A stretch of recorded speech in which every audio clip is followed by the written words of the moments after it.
in the Pacific at a single stroke. They reasoned that we were committed to eventual entrance in the war in Europe, convinced that we were incapable of fighting a two-front war. The Japanese were right in their calculations to the extent that Roosevelt and Churchill were to agree that the defeat of Hitler, the most powerful of our enemies, must have priority over an offensive against Japan. They followed sound principles of warfare to concentrate the greatest mass of power against the major objective. But it would be nearly a year before we could muster, train, and move an army overseas to attack the strongest of the aggressors. The first American troops to go into action and engage the enemy were those already in the Philippines under General Douglas MacArthur, whose forces would fight not only that first battle, but after more than 3 long years of combat, the final land battle against the last of the aggressors.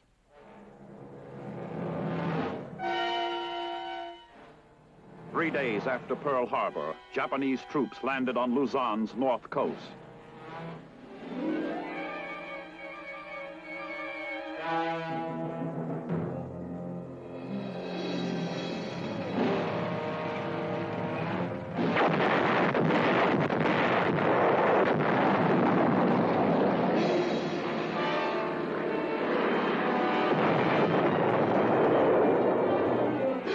The following day, still another Japanese landing was made on Luzon's east coast.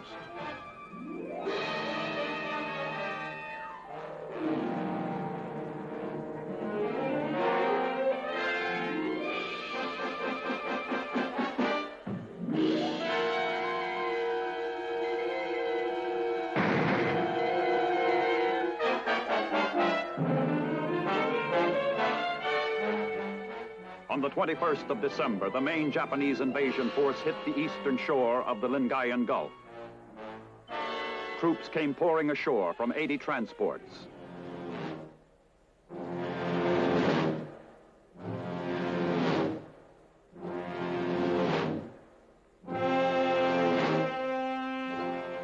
The Japanese onslaught gave General MacArthur only one choice: fight a delaying action, try to regroup his forces. It was a monumental task. The Japanese had struck swiftly, suddenly, devastatingly. They pressed forward unchecked.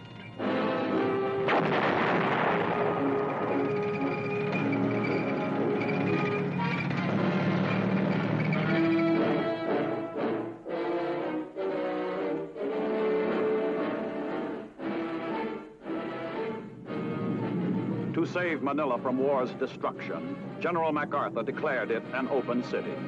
Ignoring such humanitarian consideration, the Japanese bombed Manila.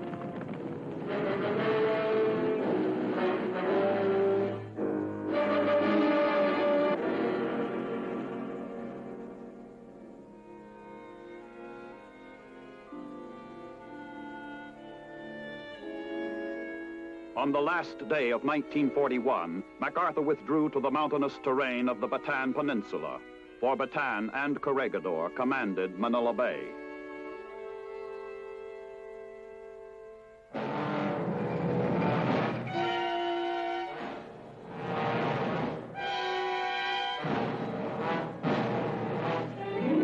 The objective was to delay the enemy's entrance to the bay.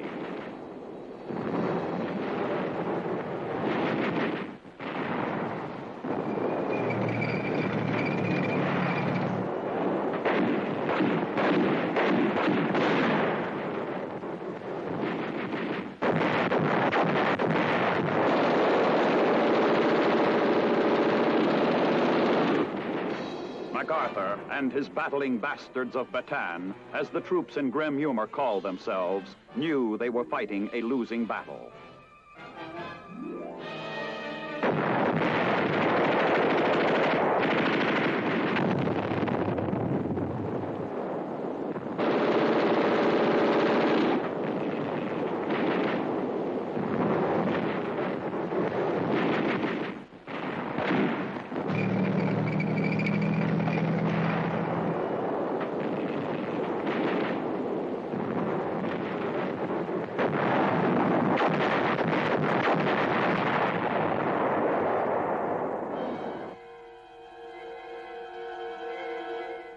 But they fought on, gaining precious time for us to recover from the disaster at Pearl Harbor and build up our forces.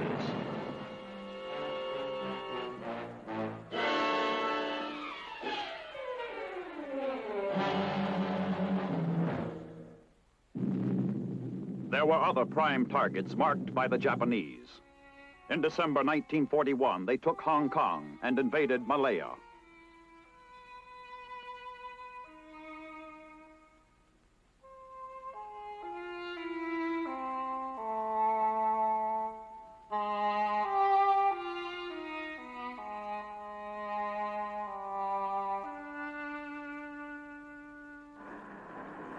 They bombed British Singapore and its great naval base.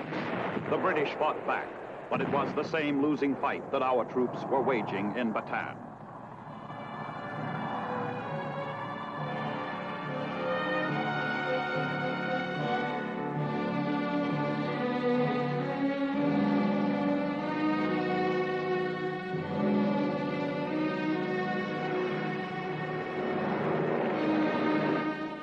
On New Year's Day, 1942, the siege of Bataan began.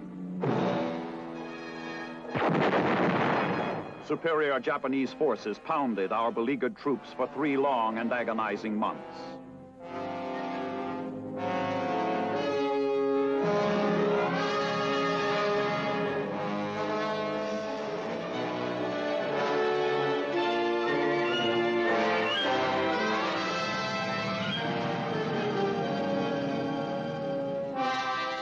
On February 22nd, 1942, President Roosevelt ordered General MacArthur to leave the Philippines and proceed to Australia as Supreme Allied Commander in the Southwest Pacific. MacArthur turned over his command to General Jonathan Wainwright.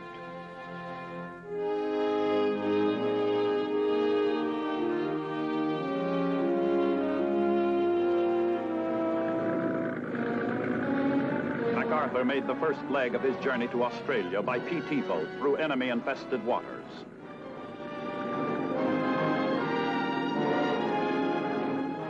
And then by plane from Mindanao. Bataan fell on the 9th of April, 1942.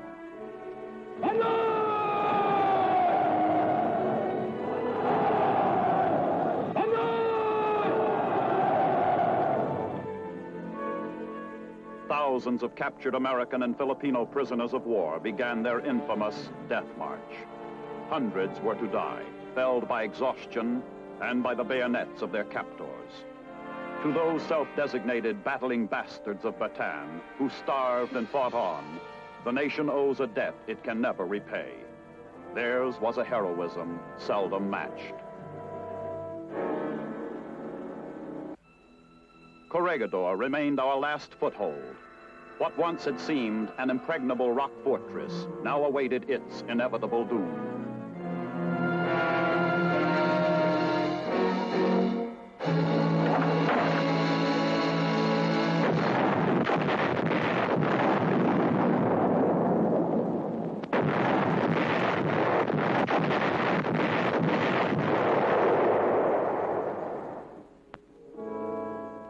The fortunes of the United States and its allies were at their lowest ebb.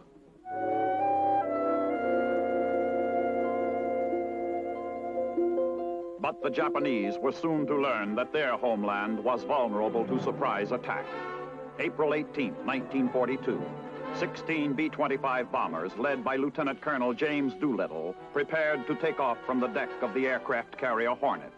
Their target, Tokyo, and 4 other major Japanese cities with carefully selected military targets. It was only 9 days after the fall of Bataan.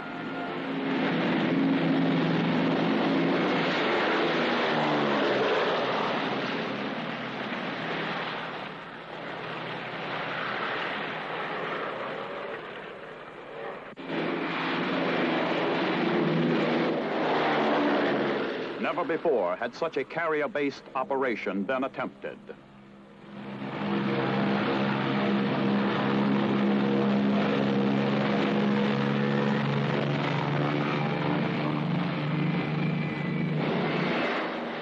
The psychological effects of the raid on Tokyo were even greater than the material damage inflicted.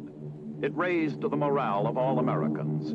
It shocked the enemy into realization that we had the will and the wherewithal to carry the war to the heart of his own homeland. 3 weeks later, United States Navy planes of a carrier task force struck the Japanese fleet a damaging blow in the Coral Sea. The first naval battle in history to be fought entirely with carrier-based aircraft.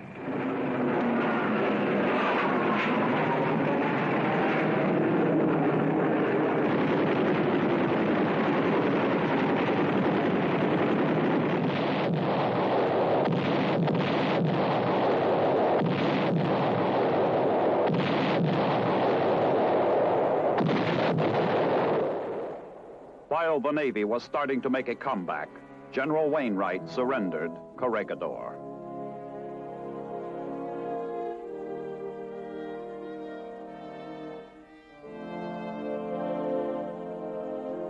A proud old soldier who had fought in World War I, and who now at the age of 59 was surrendering his sword without cause for shame. For he and his men had fought in the finest tradition of the American fighting man.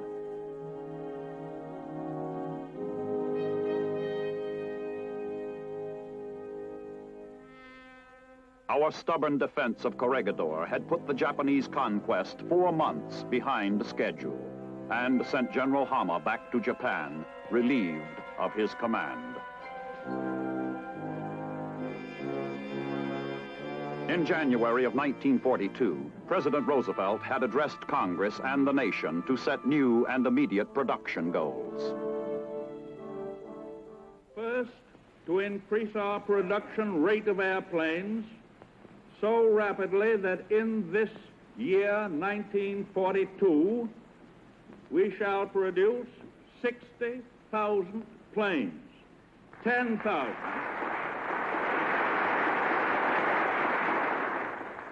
10,000, by the way, more than the goal that we set a year and a half ago. This includes 45,000 combat planes, bombers, dive bombers, pursuit planes. The rate of increase will be maintained, continued, so that next year, 1943, we shall produce 125,000 airplanes, including 100,000 combat planes.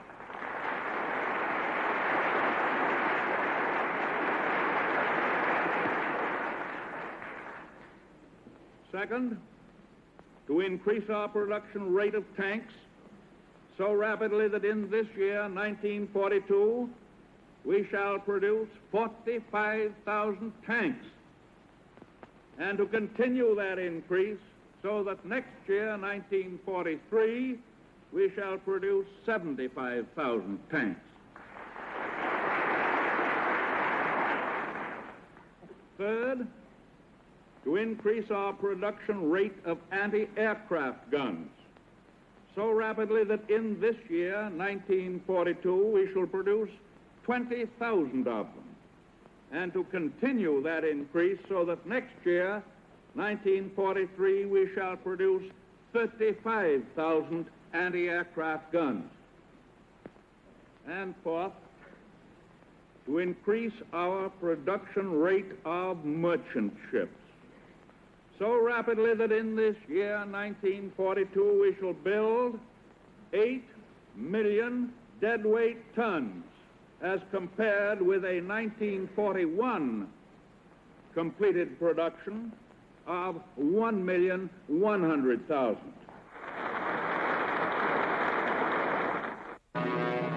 Immense forces were mobilizing.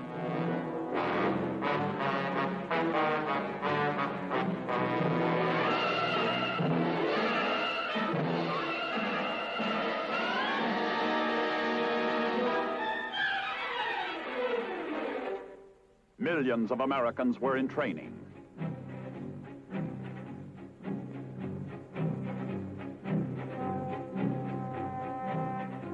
The infantry, airborne infantry, field artillery,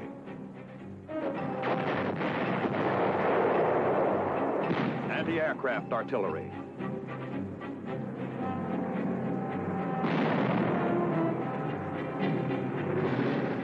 armored cavalry, Army Air Corps pilots by the thousands,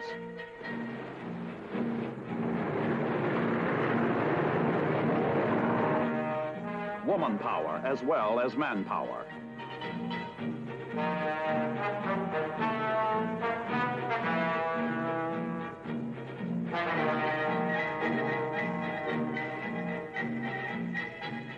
The vitality of all America was surging up to full tide. American labor and management performed miracles.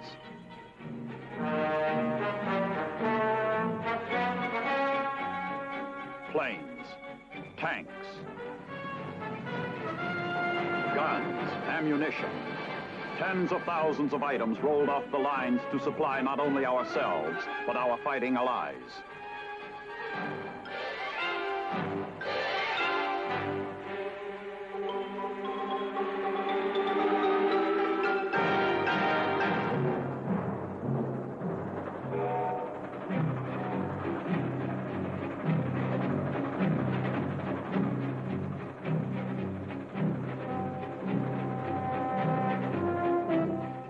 On the home front, 1942 was a momentous year. Great plans and stratagems were being laid and coordinated.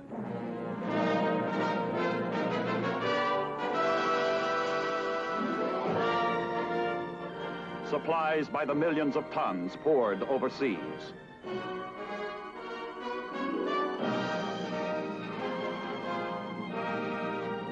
Nazi submarines took a heavy toll.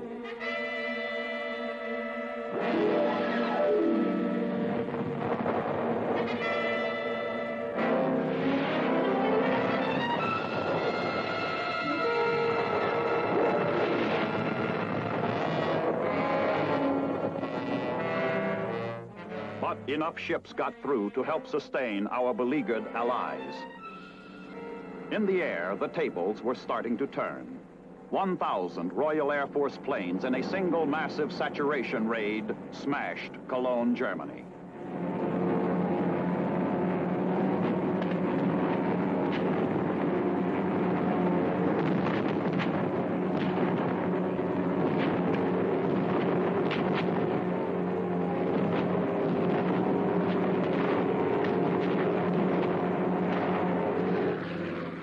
In the Pacific, our naval aircraft inflicted the first decisive defeat on a large Japanese fleet, winning the Battle of Midway.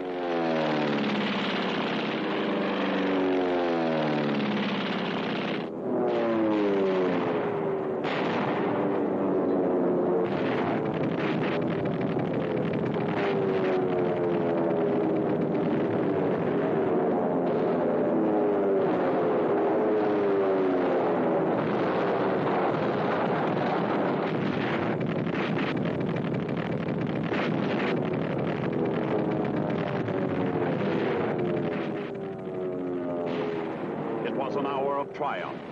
There would be others, but they would be slow in coming. Our top military leaders were now taking the high places reserved for them by destiny. General Douglas MacArthur, commander in the Southwest Pacific, and Admiral Chester Nimitz.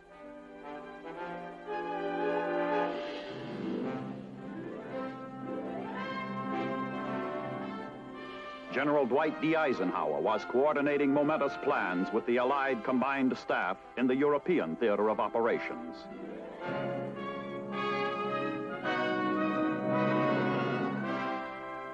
General Leslie McNair, commanding general of all American ground forces.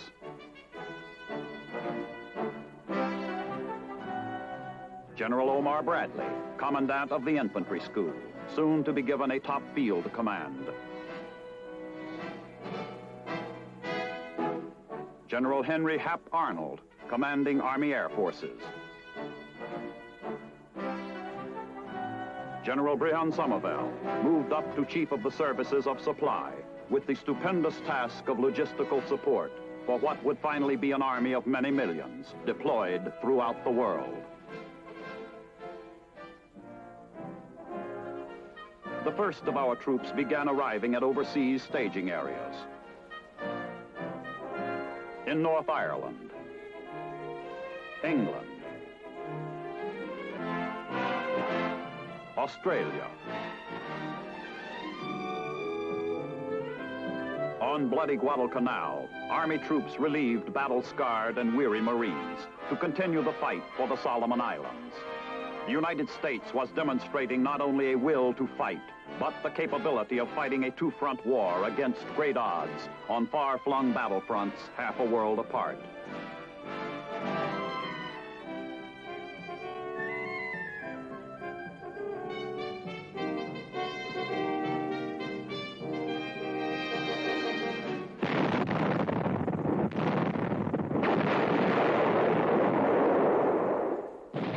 On the 8th of November, 1942, American amphibious forces struck the shores of North Africa.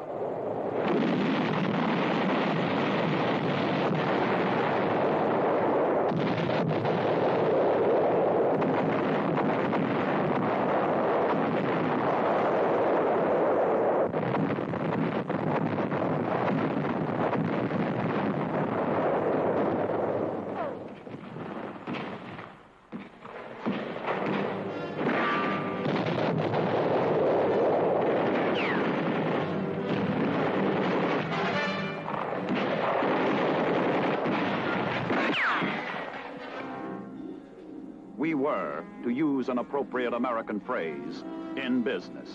The business of an all-out fight against powerful aggressors who had reached out to conquer the world. We had come thousands of miles, but not for conquest.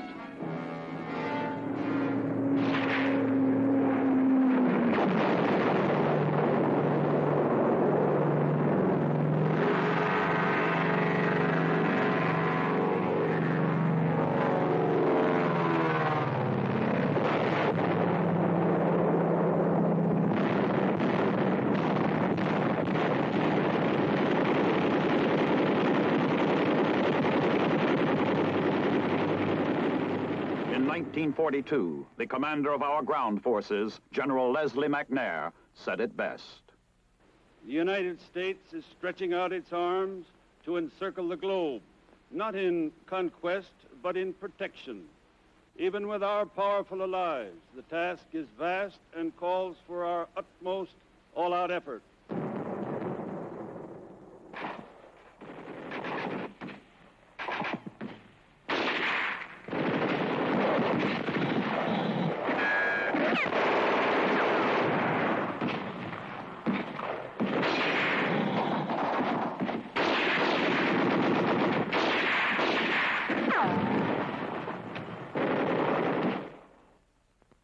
The problem of supply is spoken of as logistics. More specifically, it is the transportation, supply, and quartering of troops, the procurement of all required military equipment and materiel, shipping and distributing cargo to the right place to arrive at the right time. In World War II, our military planners successfully solved the most stupendous problems of logistics the world has ever known. Our lines of supply fanned out like a network around the world, extending northward to Alaska and the Aleutians, to the Panama Canal, westward across the Pacific to a chain of islands, on to China by way of India, to Burma, to Australia, eastward across the Atlantic to North Africa, the length of the Mediterranean, the Middle East, and the southern route through the Persian Gulf to Russia, to Great Britain, Iceland, and to Russia by way of Murmansk in the far north, and ultimately the entire continent of Europe. Under Lend-Lease to our allies alone, the services of supply shipped approximately $25 billion worth of war materiel. These included approximately 850,000 pieces of heavy equipment, tanks, locomotives, trucks,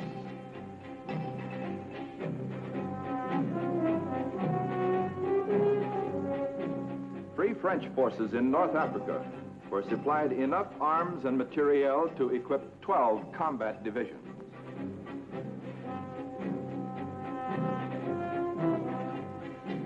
Millions of dollars worth of supplies went to China, flown there from India.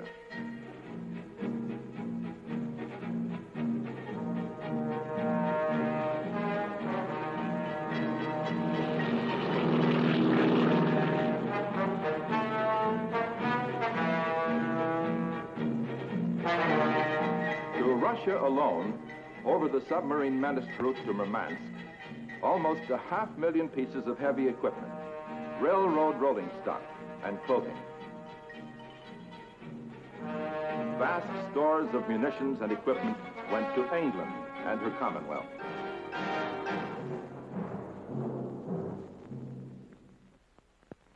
All of this while we were supplying our own widely deployed forces and building up mountains of supplies for the massive invasion of Europe yet to come. The miracle of supply achieved by the United States Army in World War II was historic. It represented the outpouring of a great nation's energies and resources, not for conquest, but to win freedom for men who would be free everywhere. Mighty America had come fully alive. A revitalized agriculture reached the largest food production goals in the history of mankind. Food not only for ourselves and our allies, but for the hungry populations of the countries our armies would liberate and occupy.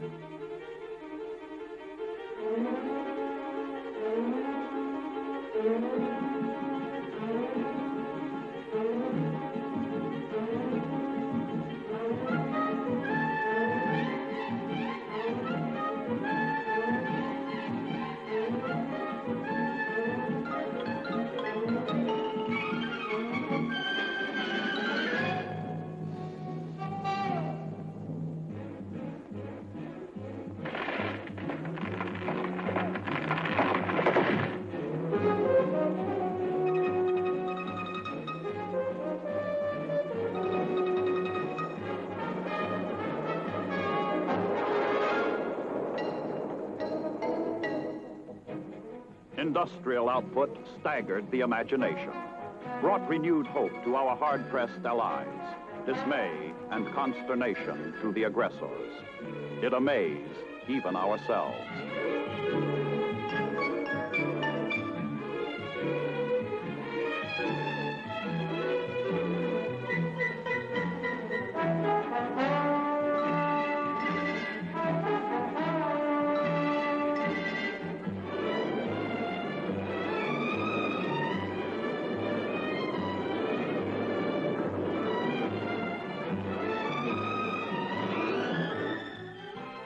At long last, the United States had come of age, had found a vitality, a strength, and a will to do that was phenomenal in all the annals of men and nations.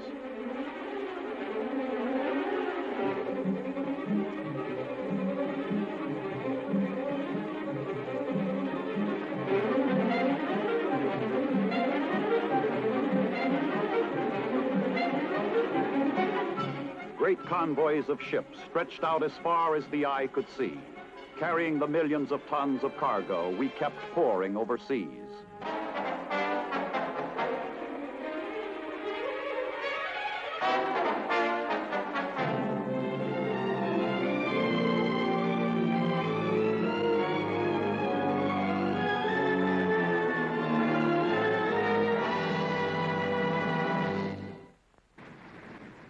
All of this in support of G.I. Joe. He He was and is the American soldier personified.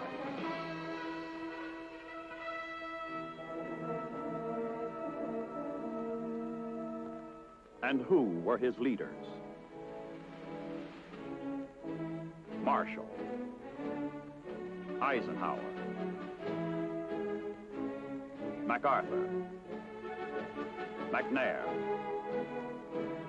Bradley, Devers, Patton, Clark,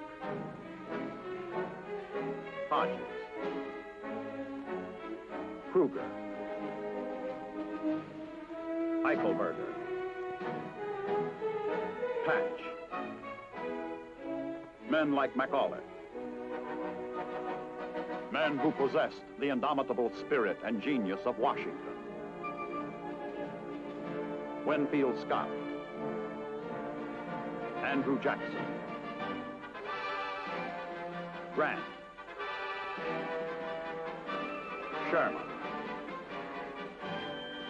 Sheridan, George G. Meade, Robert E. Lee, John J. Pershing. This was the heritage of American military leadership in World War II, a heritage they could not and would not fail. Their one and only goal, victory.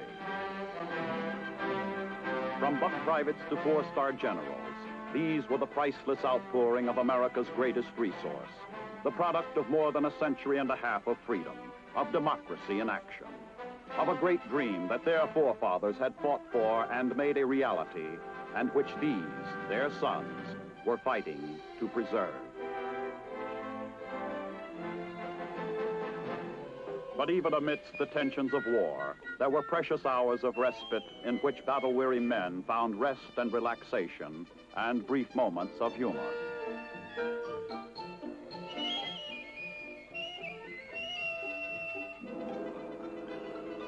But when they fought, they fought.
In bitter fighting, Nazi tanks hurled back Allied forces to the Algerian border.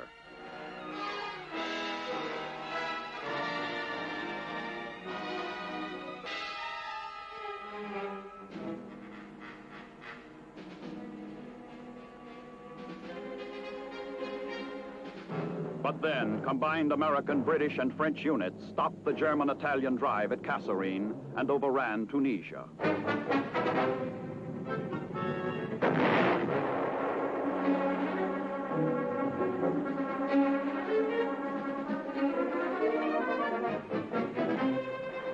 In the Pacific, on bloody Guadalcanal, fighting an entirely different kind of warfare, United States troops overcame the last fanatical Japanese resistance and won complete control of the island and its airfields.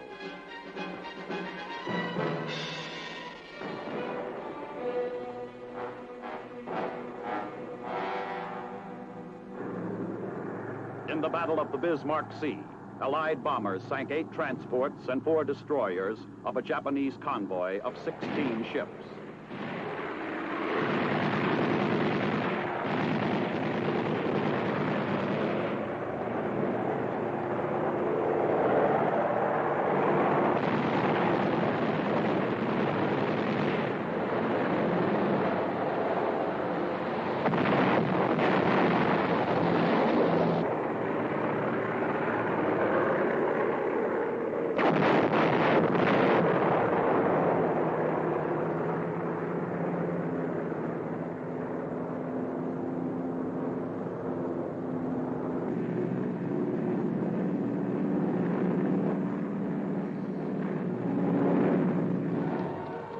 181 days after the Allied landings in North Africa, Tunis and Bizerte fell before the drive of American, British, and French forces.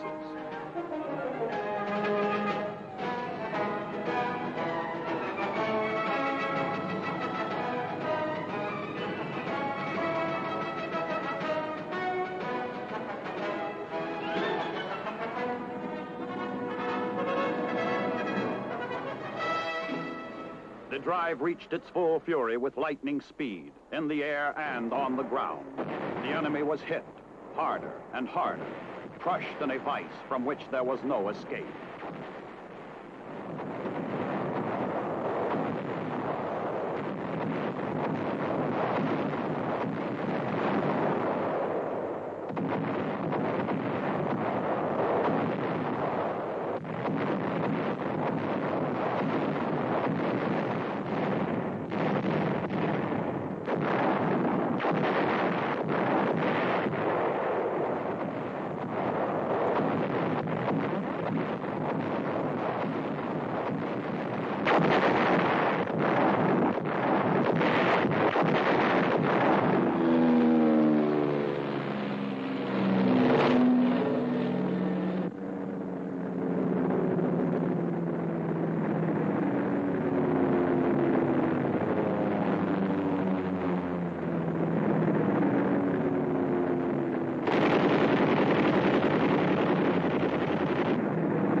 In 5 days, all German resistance in Tunisia collapsed.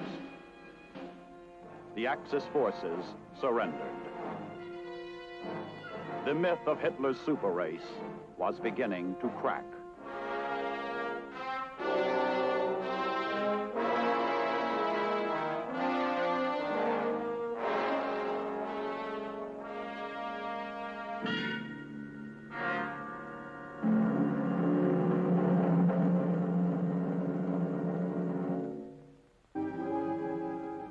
In the faraway Aleutian Islands, American troops had landed on Attu.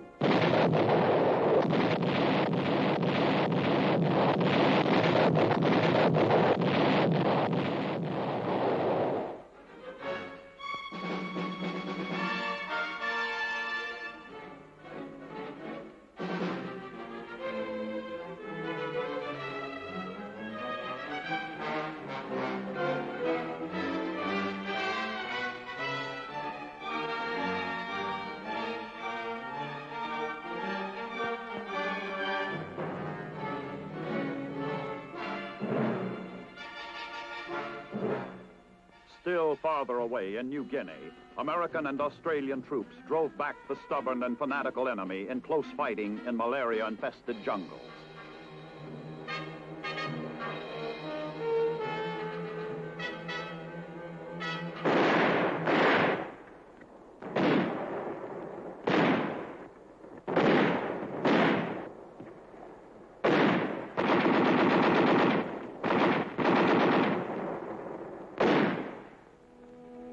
Among the battle casualties we had suffered while fighting in the Buna area were 3 of our general officers, shot in action within less than 100 yards of the Japanese lines.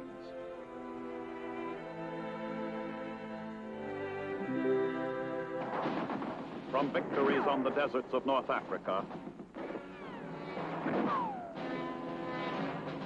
the fog-bound Aleutians,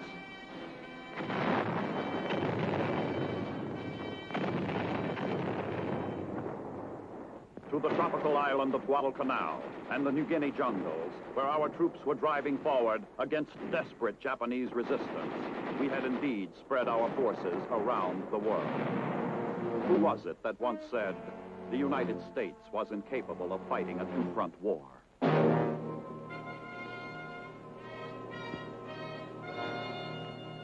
Within less than 16 months, the United States Navy had performed a miracle of salvage. Of all the ships sunk or damaged on December 7th, 1941 at Pearl Harbor, all but 3 were back in service and in fighting trim by May 1943. An achievement on a scale unequaled in naval history.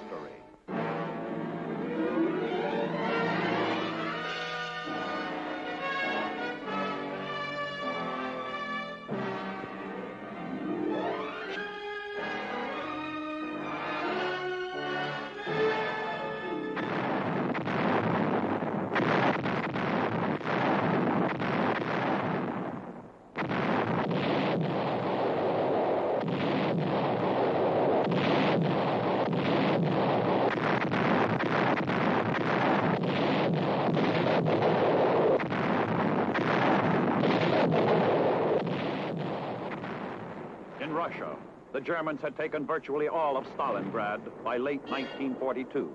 Their conquest was short-lived.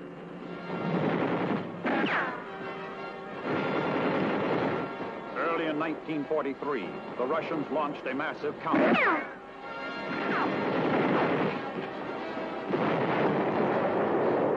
Retook Stalingrad, destroying a Nazi army of 330,000. Capturing 17 of Hitler's generals.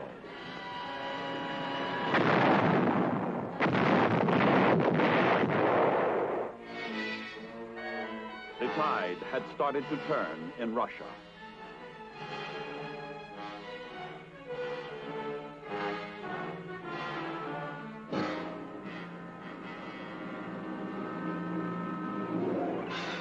In June of 1943, hundreds of Royal Air Force planes engaged in a non-stop aerial offensive over occupied Europe that continued unremittingly for 10 days.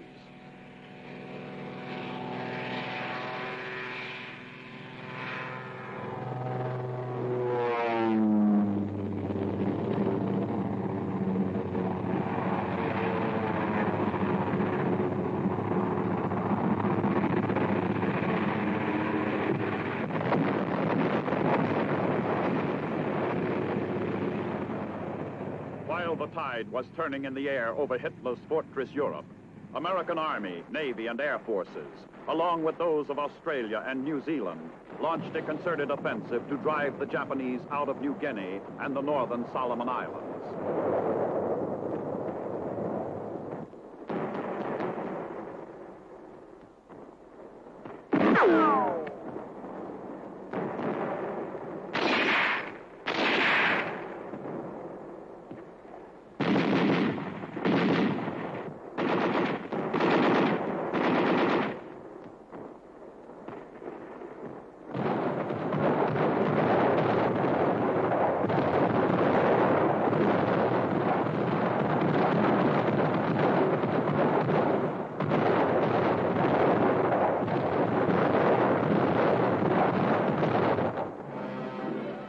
Enemy forces on Rendova Island were wiped out. Our troops drove for the Munda Airfield on New Georgia Island.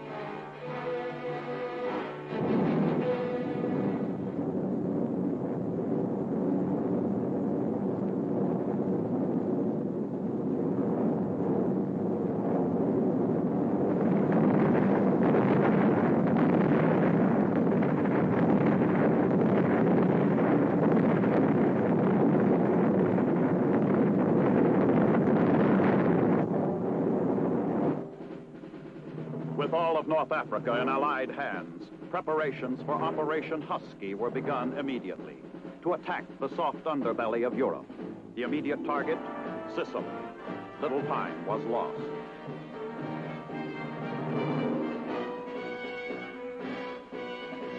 Only 60 days after the surrender of Axis forces in North Africa, Patton's 7th Army invaded Sicily simultaneously with British and Canadian troops under Montgomery.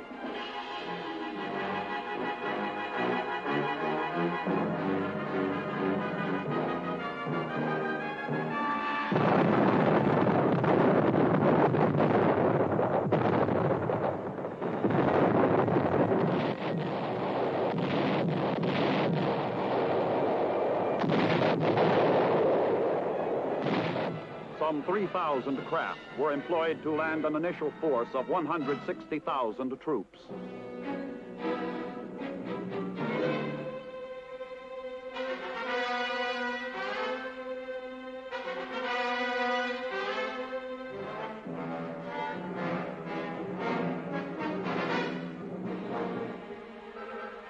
Almost 14,000 vehicles, about 600 tanks, nearly 2,000 guns.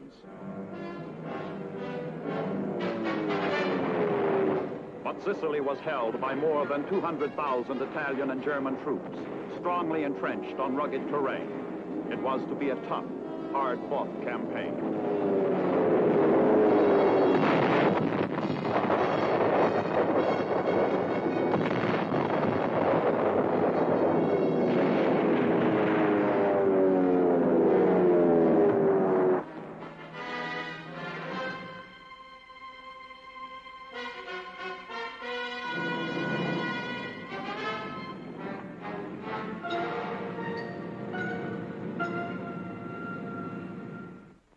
We invaded Sicily just 18 months after Pearl Harbor. Actually, an incredibly short period of time for a peaceful and unprepared nation to have accomplished so much, to have come so far.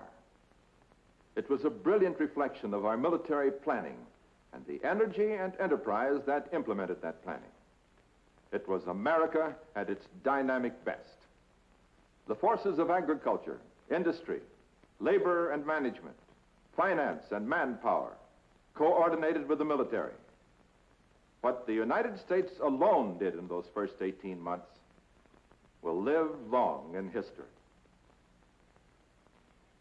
Yes, we had come a long way, but we still had far to go in Europe, still farther in the Pacific. It would be 11 months after the invasion of Sicily before we could build up and coordinate the massive ground, air, and sea forces for the invasion of Normandy. 11 months of bitter fighting.